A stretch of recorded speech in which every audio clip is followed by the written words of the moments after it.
child in Paris. I was born in 1934 to American parents. And my father and mother met in France and decided to remain there to live. My mother was originally from a little town in northern Maine. My dad was a New Yorker, and he was Jewish. He didn't practice Judaism, but his whole family was Jewish, and that was his heritage. Because of the way it was in those days, there were the poor, and then there were the people that were not poor. There was really not much of a middle class. So I had a nanny, and my nanny was Shulman, and I dearly loved her, and I spent a lot more time with Shulman, who wore a black uniform with a white apron and only spoke French. And I was very close to her, because we spent our entire days together.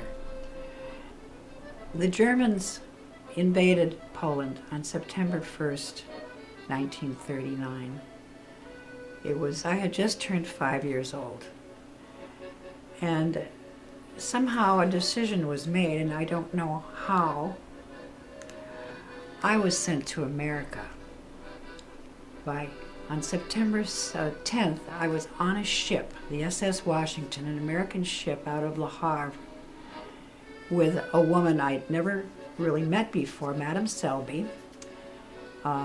She was really an American. Her name was not Madame, it was Mrs. Selby, I think. But anyway, I called her Madame Selby. And she had this little dog, and I love dogs, so I was willing to go with this perfect stranger and her dog, as long as I could walk the dog on the deck. Maybe part of the decision that my parents made about sending me to America was that they thought that I was being frightened by Shulman's memories of the First World War. She really hated the Germans. She called them the Boche. And the way I remember it, she said that she had been bombed. And so she told me these stories, and I had a nightmare one night. And I remember the nightmare. It was a yellow plane. And now the way I remember it, it had a swastika on the wings, but I don't know if I added that to my memory bank. But I remember the plane really was very pretty looking. And it flew through the blue sky and came down toward me, and it had a bomb. And I woke up and threw up on the bed. And I lay there for a little while, wondering what to do. I didn't want to wake my parents, but I finally did. And it was apparently in that time frame that the decision was made to send me to America to live with my mother's sister and her husband in Presque Isle, Maine, which is way up in the northmost county of Maine, Aroostook County. So anyway, by September 10th, I was sitting in the car, one of an old 1930s car in the back seat. And I remember I had a plaid blanket on my lap. And I was wearing a coat and hat that Shulman had made for me. It was velvet, blue velvet. A little hat with two corners and it tied in a bow, and a little coat that sort of flared out that was also a blue velvet. And I had on an ermine collar, a real white ermine with a little hook, so his little nose hooked to the little hind end, and the little tails with tail with black tip that hung down. And Shulman had also made a similar outfit for my doll, and I was holding my doll, and the doll had, I think, a rabbit fur. It's the little furry thing to mimic my ermine.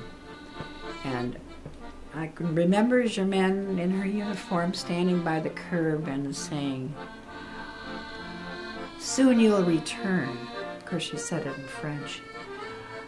And I said, "Perhaps, but I don't think so." And I have no idea why I said that, or how it was that I sort of knew that this was a very huge event and that life was going to change profoundly. I was picked up in Boston 5 days later by my aunt and uncle, whom I had met once before, and but they spoke only English and I spoke only French. And I was very determined to learn English, and that year I went to kindergarten in Presque Isle, Maine, and I learned to speak English, and my Aunt Pearl hired a woman to speak French to me so I wouldn't lose the language, but I said, I'm an American girl now. And my uncle just doted on me and told stories about me at the Rotary Club. What I would say, like, les mosquitos n'est pas gentil. And that was because I wasn't accustomed to mosquitoes in Paris, but there were lots of mosquitoes in northern Maine, and they bit. July 14th, no, 16th and 17th, 1942, when over 13,000 Jewish families were rounded up and imprisoned in the Velodrome. The French police did this. The French government, as you may know, had capitulated to the Germans, who had invaded in 1940. I had missed them by about 6 months, because by June 9th of 1940, they'd come into France. So the occupation had been going on for 2 years. So these Jewish families were rounded up, and this is by the French government. This is not by the German occupiers. This was the French idea. And the children were separated from their parents, and then they were put on trains and transported to concentration camps where they were gassed.